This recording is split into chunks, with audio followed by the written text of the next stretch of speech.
Welcome to this explainer. Okay, today we are completely upgrading our messaging architectures. If you've ever, tinkered around with IoT, sensor networks, or industrial automation, you already know the pain.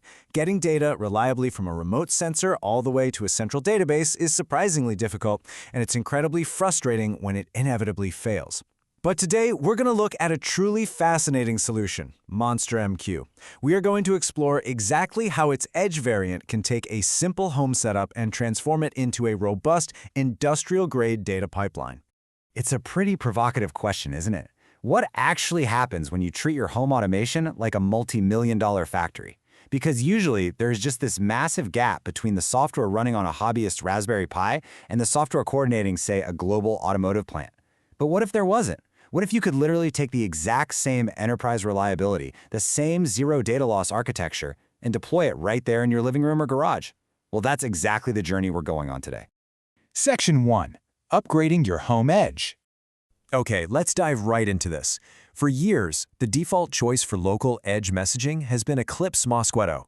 Now, it's lightweight, sure, but it has a glaring pain point. If your Wi-Fi drops even for a second, Mosquitto often just drops those in-flight messages entirely. MonsterMQ-Edge is built to replace that fragile setup.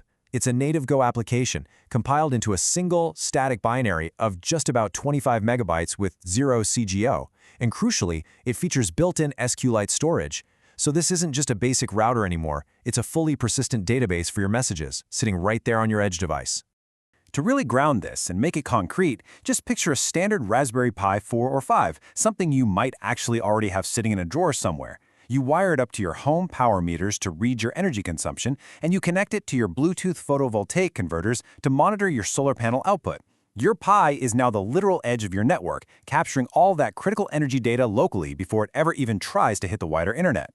Section 2. Architecture and seamless bridging. Let's move to and see how this builds out in practice. Here is the precise flow of the data. First, the device, like your solar sensor or your power meter, publishes its data. Second, that data hits the Pi Edge broker, which is running MonsterMQ-Edge. And third, MonsterMQ-Edge seamlessly bridges that data all the way up to a central Linux VM running the full standard MonsterMQ broker.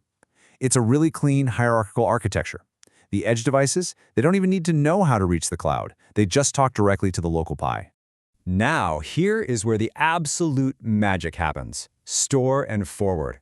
This is a bridging technique that actively forwards your local topics to the remote broker, but it automatically caches the data locally in that SQLite database the very moment the network disconnects. So, when your garage Wi-Fi inevitably drops, your solar panel data isn't just lost in the ether. MonsterMQ-Edge quietly and safely stores it right on the Pi's SD card. Then, the second that connection is restored, it just forwards the entire backlog up to your central Linux VM. It completely neutralizes network instability.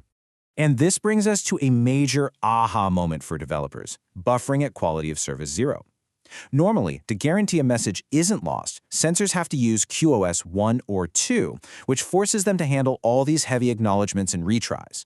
But cheap, low-power sensors often only support QoS 0, which is basically fire and forget, kind of like sending a postcard without a return address. Well, Store and Forward removes that constraint entirely. Your tiny Bluetooth sensor can just fire off its data at QoS 0, completely unburdened, and the Edge broker takes over all the heavy lifting of buffering and actually guaranteeing delivery to the central server. Section 3. Real-time monitoring with Explorer. And this brilliantly illustrates another cool piece of the puzzle. If you've ever pointed a standard MQTT client at a massive fire hose of data, you know the UI usually just locks up into that dreaded spinning wheel of death. Not here. The developers actually built a custom companion tool called MonsterMQ Explorer to handle this. They use web workers to batch incoming messages every 16 milliseconds, completely off the main thread. They use solid.js to give you a highly reactive interface, but without the heavy overhead of a virtual DOM.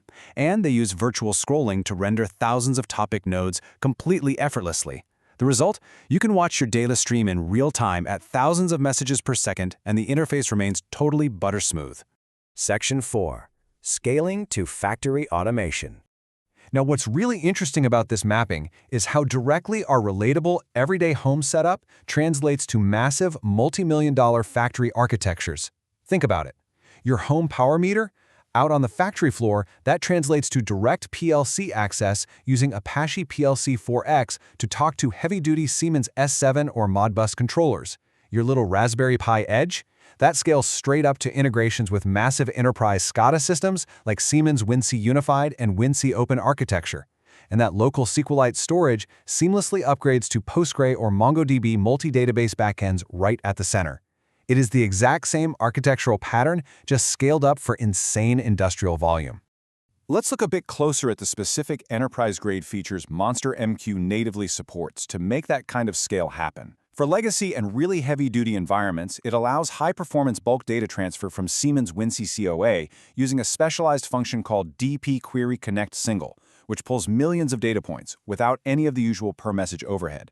For more modern setups, it offers real-time tag value subscriptions for WinCC Unified using GraphQL and WebSockets. Plus, it bridges operational technology with direct PLC access for both Siemens and Allen Bradley via PLC4X. And on the database side of things, it handles true multi-tenant setups seamlessly using separate PostgreSQL schemas. I mean, this is serious, heavy-hitting industrial capability. Section 5. Under the hood reliability. So, the crucial point is captured perfectly when you look at the actual code. Check out this recent commit from the MonsterMQ-Edge repository. Fix, reset visibility timeout of queued messages on session establishment. Now, what does that actually mean in plain English? Basically, it means the team is fine-tuning their database visibility timeouts at the absolute millisecond level. When your offline device finally reconnects to the network, the system guarantees that every single queued message is delivered exactly as intended, without any duplicates and without any losses. They're meticulously optimizing for offline persistent sessions, even on tiny edge hardware. So, we've seen how MonsterMQ completely bridges the gap between a hobbyist's home setup and a massive enterprise factory floor, all by using a single unified architecture. The tools to build these zero data loss, highly scalable edge systems, they're now freely accessible to everyone, which leaves us with one final exciting thought. By applying these exact enterprise-grade patterns, how will you industrialize your own edge? Thank you so much for joining me for this explainer. I really hope this sparks some incredible ideas for your very next project.